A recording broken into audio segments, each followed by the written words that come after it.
Friends, आज हम बात कर रहे हैं सुजलॉन एनर्जी की। सुजलॉन एनर्जी के स्टॉक में आज 10% का अपर सर्किट लग गया और अब आप देखोगे तो पिछले 2-3 दिन से लगातार स्टॉक दौड़ रहा है और रिटेल इन्वेस्टर को एक तरह से देखें तो यहाँ पे फंसा दिया गया है। निचले लेवल पे स्टॉक गया, काफी लोगों ने अपने वहां पे लॉस बुक कर लिया और आप देखो कम समय में स्टॉक तो 9.5 तक आ गया। और ये बात मैंने आपको उसी समय कही थी जब इसका रिजल्ट आया था कि रिजल्ट में बहुत सारी पॉजिटिव बातें जिनको आप अच्छे से समझे, इन बातों को नजरअंदाज न करें। और मैंने कहा था कि इसमें आप अपने शेयरों को होल्ड करके रखें। देखिए बहुत ही कम समय में स्टॉक फिर से 9.5 तक पहुंच गया है और मुझे लगता है कि स्टॉक अपनी पुराने हाई के आसपास जल्दी ही पहुंच सकता है। यहाँ पे तेजी के पीछे सबसे बड़ी वजह है बड़े फंड हाउस की बहुत एग्रेसिव तरीके से खरीदारी। पिछले 2-3 दिन से लगातार खरीदारी हो रही है। आज भी सुबह सुबह तो खरीदारी नहीं हुई, लेकिन दोपहर के बाद में आप देखोगे तो बहुत ही जबरदस्त बड़ी खरीदारी हुई है और जिसकी वजह से यहाँ पे सीधा अपर सर्किट लग गया। तो यहाँ पे क्या संभावना बन रही है, क्या तेजी ऐसे ही जारी रहने वाली है या फिर वापस प्रॉफिट बुकिंग आएगी? तो बहुत सारी बातें जिनको जानेंगे इस वीडियो के माध्यम से। दूसरी तरफ ग्रीन एनर्जी से संबंधित बहुत बड़ी अपडेट निकल के आ रही है, या यूं कहे तो एक बहुत बड़ी अचीवमेंट है ग्रीन एनर्जी के सेक्टर के लिए, चाहे वो विंड पावर हो या सोलर पावर। तो क्या आने वाले समय में इस सेक्टर में बहुत बड़ी तेजी आने वाली है? क्या ये स्टॉक आने वाले समय मल्टीबैगर बन सकते हैं? जिस तरह से हमारा जो टारगेट है 500 का, क्या वो बिल्कुल आ सकता है? तो सारी बातों को जानेंगे इस वीडियो के माध्यम से। और यहाँ पे बहुत सारे लोग हैं जो अभी भी डरे हुए हैं, उनको लगता है कि सुजलॉन एनर्जी से निकल जाना चाहिए, उनके लिए वीडियो देखना बहुत जरूरी है। अगर आप पूरा वीडियो देखोगे तो अच्छे से समझ जाओगे कि ये स्टॉक में आपको बने रहना है। लेकिन फ्रेंड, उससे पहले अगर आप पहली बार हमारे चैनल पे आए तो चैनल को सब्सक्राइब कर दीजिए, एक बेल आइकॉन दबा दीजिए ताकि जब भी नया वीडियो बने पहला नोटिफिकेशन आपको मिले। वीडियो पसंद आए तो लाइक शेयर जरूर कीजिए। चलो फ्रेंड्स, सबसे पहले कारोबार को डिस्कस कर लेते हैं।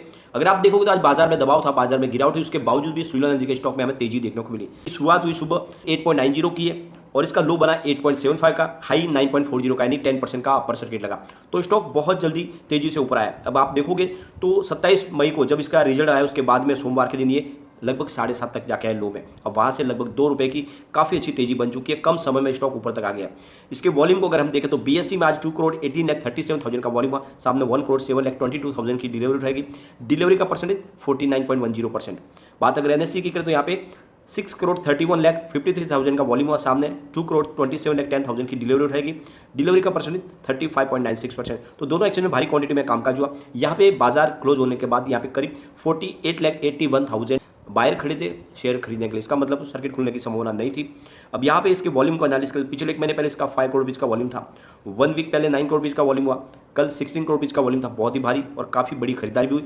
आज भी बहुत ही शानदार 10 करोड़ रुपीज़ का वॉल्यूम हुआ और ये वॉल्यूम बढ़ने के पीछे वजह है बड़े फंड हाउस की बहुत बड़ी खरीदारी। और ये बात मैं आपको लगातार कह रहा था कि यहाँ पे बड़े फंड हाउस ने खरीदारी शुरू कर दी है और इसी वजह से स्टॉक यहाँ पे नहीं रुकने वाला। ऐसे स्टॉक में आपको शॉर्ट टर्म का नजरिया रखना ही नहीं चाहिए, आपको सिर्फ लॉन्ग टर्म के लिए ही इन्वेस्टमेंट करना चाहिए ताकि आने वाले समय आपको बहुत ही शानदार रिटर्न मिल सके। यहाँ पे अगर आप देखोगे तो पूरे बाजार में वॉल्यूम के मामले में नंबर 3 पे था, यानी बहुत ही जबरदस्त लोगों का रुझान स्टॉक की तरफ फिर से लौट आया है।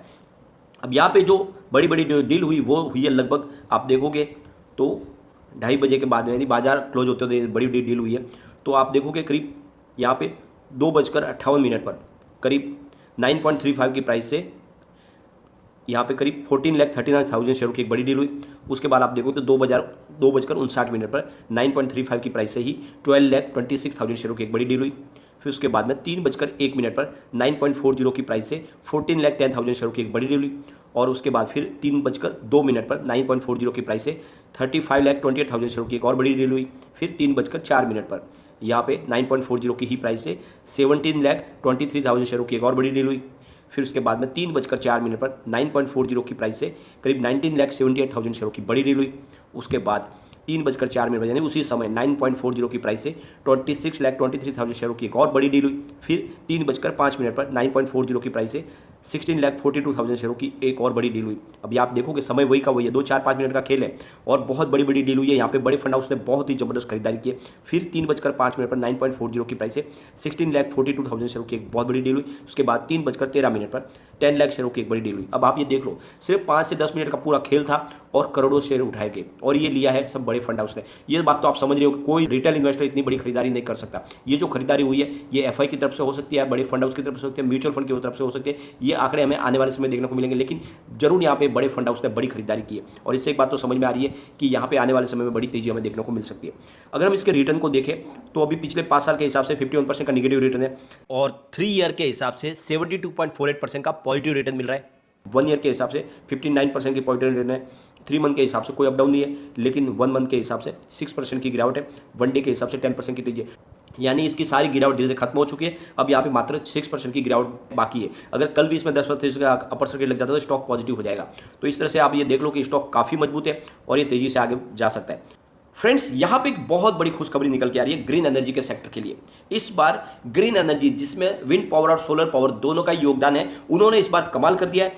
उनका जो पावर की हिस्सेदारी है वो टोटल वो 14.1% रही है, जबकि अप्रैल महीने में ये 10.2% थी। तो 10.2% से 14.1% तक पहुंच गई है। और अगर आप देखो तो कोल से जो बिजली बनने वाली जो उनकी हिस्सेदारी थी वो 72.4% पे आ गई है, जो इससे पहले अप्रैल में 76.80% थी। तो आप देखोगे कि लगातार जो परंपरागत ऊर्जा है, जो कोल बेस्ड बिजली का उत्पादन है, वो कम हो रहा है और उसकी जगह ले रही है अब ग्रीन एनर्जी। तो ये बहुत ही बड़ा एक अचीवमेंट है। अगर आप देखोगे तो इस बार सिर्फ विंड पावर के माध्यम से जो बिजली का उत्पादन हुआ उसमें 51.1% की जबरदस्त बढ़त देखने को मिल रही है मई महीने में।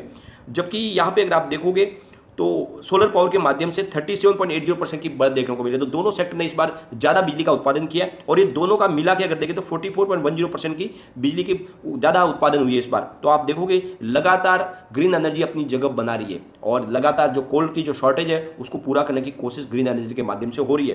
तो एक बहुत बड़ा अचीवमेंट है। और जिस तरह से लगातार बहुत सारे विंड फार्म बनाए जा रहे हैं, सोलर रूफटॉप के लिए कामकाज किया जा रहा है, अब उसका नतीजा सामने आने लगा कि वो ज़्यादा से ज़्यादा बिजली उत्पादन होने लगा है ग्रीन एनर्जी के माध्यम से। और जो सरकार का सपना है वो लग रहा है कि बहुत जल्द पूरा हो जाएगा। और जिस तरह से इस बार कमाल का अचीवमेंट हुआ है, यानी बहुत बड़ी बढ़ोतरी है, 44.10% की बढ़त बहुत बड़ी कही जाएगी।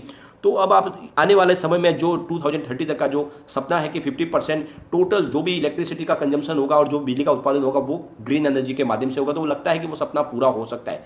तो इसीलिए ये बहुत बड़ी खुशखबरी सेक्टर के लिए। सरकार का सपना ही है कि सारा का सारा 2070 तक बिल्कुल जीरो कार्बन पॉलिसी में जाना है। तो अब ये सपने को पूरा करेगी सोलर पावर, जिसमें आप देख लो तो हिस्सा विंड पावर का होगा। विंड पावर के क्षेत्र में सुजलोन एनर्जी नंबर 1 कंपनी, तो इसका फायदा सीधा सुजलोन को मिलने वाला है।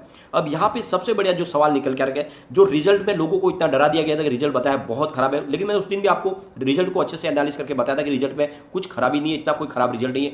आज उन आंकड़ों को अच्छे से हम फिर से समझेंगे। यहाँ पे अगर आप देखोगे इस बार देखो मार्च 2022 में इनका जो नेट सेल्स है वो 2474.47 करोड़ रुपये निकल कर आया, जबकि पिछले मार्च 2021 में ये 1136 करोड़ रुपये का था। तो यहाँ पे 170.82% की शानदार ईयर ऑन बेसिस पे हमें बढ़त देखने को मिली। इनकी अदर इनकम देखें तो 4.26 करोड़ रुपये निकल कर आई है, जबकि पिछली बार ये 5.15 करोड़ रुपये थी। तो यहाँ पे 70.28% की गिरावट है। तो अदर इनकम इनकी कुछ कम हुई है।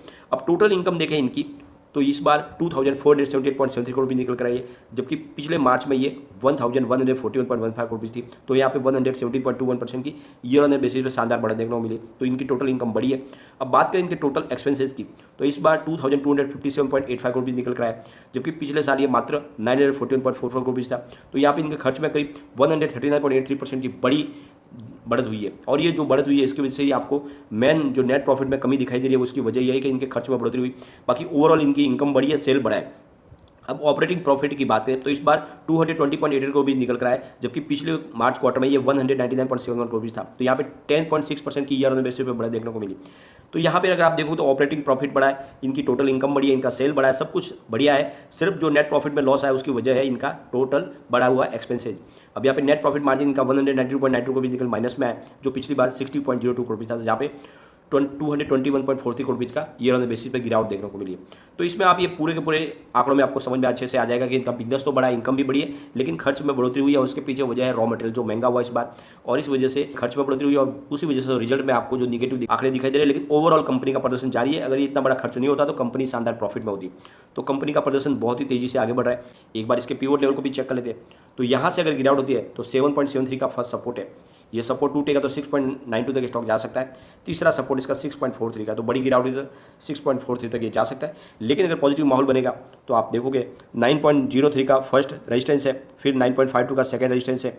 और यहाँ पे अगर आप देखोगे तो स्टॉक बहुत ज़्यादा मजबूती के साथ आगे बढ़ते हुए बुलिश जोन में आ चुका, क्योंकि स्टॉक फिलहाल 9.40 पे आ चुका है, अभी 9.52 के सेकंड रेजिस्टेंस के आसपास है। और तीसरा जो रेजिस्टेंस है वो है 10.33 का। तो बिल्कुल मुझे लगता है कि कल स्टॉक हमें 2 डिजिट में जाता हुआ दिखाई दे सकता है। तो काफ़ी मजबूती से स्टॉक आगे बढ़ रहा है। और ये बात मैंने आपको लगातार बोली थी कि सुजलॉन में आपको इन्वेस्टमेंट को बनाए रखना है। ये कंपनी वाकई मजबूत है और गवर्नमेंट की पूरी हेल्प मिल रही है कंपनी को।